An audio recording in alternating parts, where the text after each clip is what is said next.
بسم الله الرحمن الرحيم. الاسم عزت عبد القادر حسن عرنوس. يزيدني شرف وكرامة ان اكون من جزيرة الفرمة من مدينة بورسعيد الباسلة. شبابها محترم جدا وناسها طيبين جدا.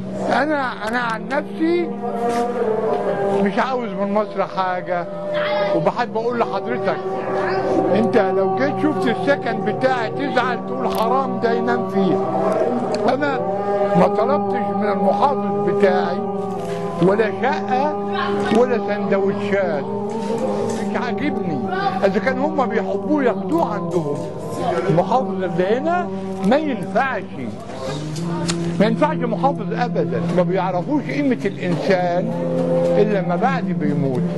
انا راجل ساكن في اوضه فوق السطح ب 400 جنيه في الشهر، ولا مسؤول جه شافني ولا مسؤول جاب لي سكن.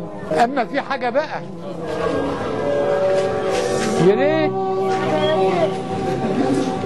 الناس دي تهتم بيا وتعالجني على نفقه الدوله، ان انا صرفت كل ما املك عشان اتعالج.